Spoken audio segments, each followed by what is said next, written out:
नमस्कार, आप सभी का स्वागत है स्टार सिटी न्यूज़ में। इस वक्त हमारे साथ मौजूद है भारतीय जनता पार्टी से अनुज जैन जी, जो कि महामंत्री बनाए गए हैं किसान मोर्चा जिला चांदनी चौक से। आइए इनसे बात कर लेते हैं किसानों के मुद्दों पे। सर, सबसे पहले मैं आपका स्वागत करूँ। जय श्री राम। सर, इस समय आप देख रहे हैं लगातार दिल्ली में आगमन हो रहे हैं हरियाणा और पंजाब के जो किसान हैं। सर, मेन इनका मुद्दा क्या है, किस पर्पज़ पे कर रहे हैं सर जो आंदोलन हो रहा है? इनका ऐसा है जी, मेन मुद्दा है कि जो इनके जो सामान जो बिक्री का आता है उसके रेट को लेकर के चल रहे हैं। अगर इनके मन मुताबिक अगर गवर्नमेंट रेट तय करेगी तो उस हिसाब से तो महंगाई बढ़ेगी। अब महंगाई बढ़ेगी तो फिर आपको पता ही है फिर महंगाई का क्या हाल होता है। जनता पे बटन पड़ेगा इसका। अब बटन पड़ेगा। चार मांगों को लेकर सर वो कर रहे हैं। और मांगों को लेके प्रोटेस्ट कर रहे हैं ना जी कि हमारे को इसका रेट इतना ज़्यादा दिया जाए। अब एक बात बताइए ना जी, हर तरह का इंसान है, छोटे से लेके बड़े तक। अब जो बड़ा बंदा है, बिजनेसमैन है, बड़ा है, वो तो अफोर्ड कर लेगा।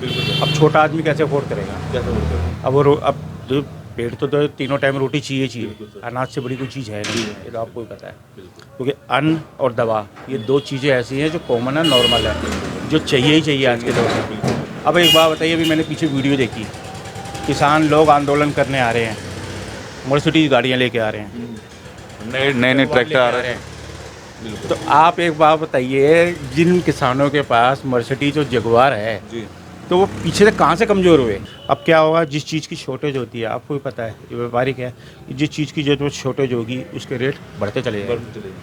अब वही हाल यहाँ हो रहा है। अब जो आटा 30 से 35 रुपये किलो में मिल जाता था, अब वो 55 से 60 रुपये किलो पे आ गया। अब होलसेल की मार्केटों में जो गेहूँ 30 से 25 से 28 रुपये बढ़िया गेहूँ एमपी का जो बिकता था, क्योंकि मैं पुराना व्यापारी रहा हूँ, एमपी गेहूँ का भी होलसेलर रहा हूँ, 28 से 30 रुपये में बिकता था और उसका आराम से 50 रुपये का आटा लोगों के घर में चला जाता था। आज कहीं ना कहीं आज के टाइम में मंडी का रेट 60 रुपये किलो गेहूँ का हो रहा है, तो आप आटा नेचुरली सोचो क्या होगा।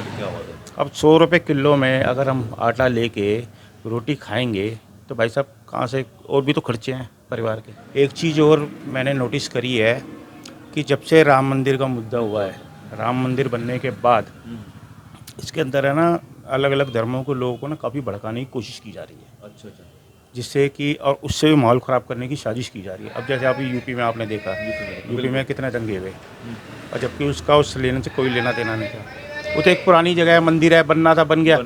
अब मैं ये कहता हूँ, अब मेरे काफ़ी जानकार हैं जो मेरी लाइन में कस्टमर भी हैं, मुस्लिम कस्टमर भी हैं, सिख भी हैं, हिंदू भी हैं, सारे तरह के हैं। तो उनसे भी मेरी बातचीत होती रहती है।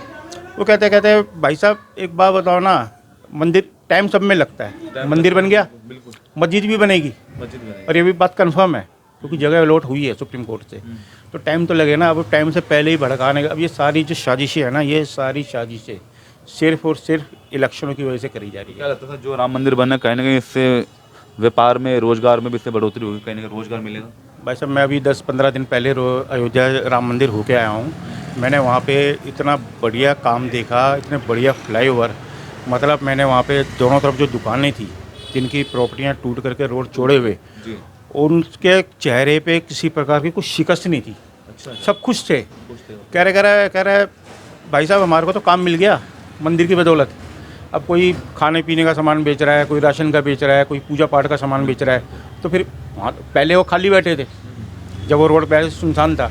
अब उस रोड के ऊपर 12 महीने 24 घंटे रौनक रही। वैसे आप जो जुड़े हैं सर भाजपा में, तो शुरुआत आपकी कैसे हुई राजनीति में? भाजपा में शुरुआत ऐसा है जी, अपने जो मेयर साहब रविंद्र गुप्ता जी हैं करोल बाग वाले, उनके थ्रू मेरी एंट्री हुई थी जी। तो उन्होंने कहा, उनको मेरे पास फ़ोन आया फूफा जी का, कह रहा बेटा ऐसे ऐसे शास्त्री नगर में तेरे को भी उसमें लेने के लिए सोच रहे हैं, तो तू भी आ जा। फिर मैंने अपने पिताजी से भी बोली, सलाह करी, और अपनी माता जी से भी करी। वो कह रहा है देख ले, फूफा जी है, अपने घर की है, कोई दिक्कत वाली बात नहीं है, रविंद्र फूफा जी है, कोई दिक्कत, बस ये है कि भाई कोई ज़्यादा चक्करबाजी में ना पड़ी हो बस उस टाइम। अब नए नए में थोड़ा सा रहता ही है ना कि भाई, क्योंकि उसमें क्या है, ये राजनीति के समाज में उठने में बैठने में, देखो वाणी का संयम बहुत तगड़ा है, बहुत ज़रूरी है। और सबसे बड़ी बात, आपके अंदर सहनशीलता कितनी है, क्योंकि कब कौन कहाँ किस वक्त होता है क्या बोल जाए, और कुछ पता नहीं होता वक्त का कि सामने वाला आदमी किस समस्या से निकल के आया है। तो कई बार टेंशन में होता है आदमी, कुछ भी बोल देता है। तो उस चीज़ को हजम करने की ताकत होनी चाहिए। स्टार्टिंग में, शुरुआत में मेरे को थोड़ी दिक्कत हुई, फिर उसके बाद है ना, मैंने धीरे धीरे धीरे जैसे सब बड़ों के साथ, आदेश गुप्ता जी के साथ बैठा, हर्षवर्धन जी के साथ बैठा, और रविंद्र फूफा जी के साथ बैठा, मनोज जिंदल जी के पास बैठा, काफ़ी तो बड़ा फ़र्क पड़ा उससे। तो उससे है ना संयम आया एक कि हाँ भाई, पहले सुनो, बहुत बदलाव है, पहले सुनो और उसके बाद फिर उसका रिस्पॉन्स दो। सर, आपके जो शास्त्री का जो वार्ड है, यहाँ के मौजूदा निगम पार्षद हैं मनोज जिंदल जी, उनके आने से क्या लगता है वार्ड में किस तरह का बदलाव अभी? मतलब वार्ड में आने से बाद काफ़ी मतलब बहुत फ़र्क आया है। जैसे सफाई का, मतलब जो भी हम एक कंप्लेंट डालते हैं, कुछ भी करते हैं, जैसे हमने जब इलेक्शनों में काम करा मनोज जिंदल जी के लिए, तो उस टाइम लोगों ने हमारे को बड़ी कंप्लेंट दी जी, पहले तो ये आप आदमी पार्टी वाले थे, कुछ करा नहीं, ये नहीं, कल को तुम भी ऐसे ही करो। मैंने सबको तसल्ली दी कि जी ऐसा कुछ नहीं होगा, हम बैठे हैं, आपको टक जाने की जरूरत ही नहीं है, हम बैठे हैं ना। जब हम पास में हैं, आप हमारे को फॉरवर्ड करो कंप्लेंट, हम अपने आप फॉरवर्ड करेंगे और काम कराएंगे खड़े होकर। आप क्या क्या कर रहे हैं वैसे लोगों के लिए, आप क्या क्या सेवा देते हैं? अब मैं सेवा तो ये दे रहा हूँ जी, हर महीने यहाँ पे मंदिर के आगे पूर्णमासी में भंडारा लगाते हैं जी। तो उसमें ये हर संडे पूर्णमासी जो भी आती है, उससे पहला जो संडे पड़ता है, उसमें क्या होता है जी, फिर अपना ये जो रिक्शे वाले हैं, थोड़े ये ठेले वाले हैं, तो इनका भी थोड़ा वो हो जाता है, अपना एक दिन का इनका खाना हो जाता है, तीनों टाइम का ले जाते हैं। उसमें क्या बुराई है, कोई बुराई नहीं है। और वो हम भी ना सारे मिल करके कर रहे हैं, मिलकर पूरी टीम कर रही है, पूरी टीम बनी हुई है। और क्या करते हैं? 50 बंदों की। उसके अलावा मैं अपना महाराजा अग्रसेन कमला नगर में भी ट्रस्टी हूँ। वहाँ पे भी टाइम टाइम पे जैसे कोई सेवा पानी, जैसे अभी सर्दियाँ थी पीछे, सर्दियों में जो है कंबल वगैरह है कुछ बांटना है, तो वहाँ से ट्रस्ट के फ़ोन आ जाते हैं कि जैन साहब कोई सेवा पानी बोल दो, जो अपना सेवा दे देते हैं, वो अपना सामान लगा के वहाँ से दान कर। ये चीज़ हमने भी अपने देखी है, परिवार से ली है। तो हम सोनीपत साइड के पीछे थे। ठीक है सर। और क्या लास्ट में कोई मैसेज देना चाहते हैं अनुज जी आप कुछ जनता में? मैसेज तो अभी मैं जनता को ये देना चाहूँगा जी, अभी जैसा देखो जनता के दिमाग, अभी ये जो हमारे देश में इस टाइम जो मंदी का दौर चल रहा है, ये है ना सिर्फ भारत में नहीं है, ये इस टाइम है ना पूरे वर्ल्ड में चल रहा है। वर्ल्ड में स्थिति है। तो क्या है कि इस चीज़ को लेकर के है ना, लोग जो हैं अपोजिशन वाले पार्टी वाले हैं, वो जो लोग हैं वो है ना एक गलत राह मैसेज दिखा रहे हैं लोगों को कि भी इसकी वजह से ये हुआ है, इसकी गवर्नमेंट आने की वजह से ये हुआ है। अब ऐसा कुछ नहीं है, क्योंकि अगर मंदा होता तो खाली हिंदुस्तान में होता, और इस टाइम वर्ल्ड वाइड मंदा है।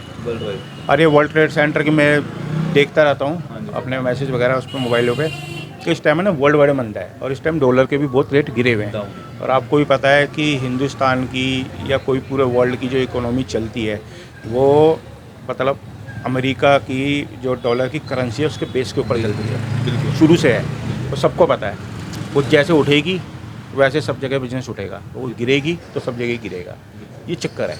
अब हमारे मोदी जी यहाँ पे गए, यूएई हो के आए, यहाँ पे इतना बड़ा राम मंदिर बना दिया, तो क्या एक हिंदुओं में बड़ी तगड़ी आस्था बनी है कि भी धर्म के प्रति कि इतने सालों बाद, लंबे टाइम बाद, कई 100 साल बाद एक ऐसा प्रधानमंत्री मतलब प्रधान सेवक हमारे को मिला है कि जिसने अब हिंदू धर्म को फिर से उठाने की कोशिश करी है, और वो पूरी कोशिश कर भी रहे हैं।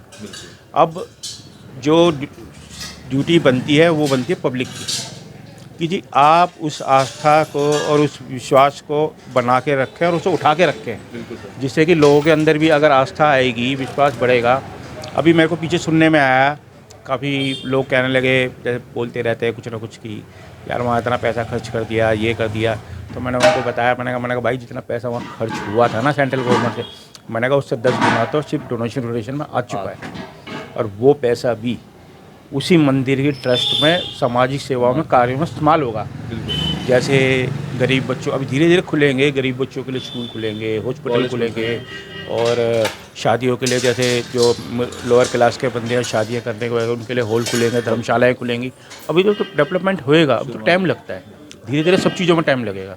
अब आप ये देखिए, अब कई बार हम भी ये सोचते हैं कि जो काम 60 साल में नहीं हो पाया, बिल्कुल वो काम 14 साल में हो गया, ऐसा क्यों?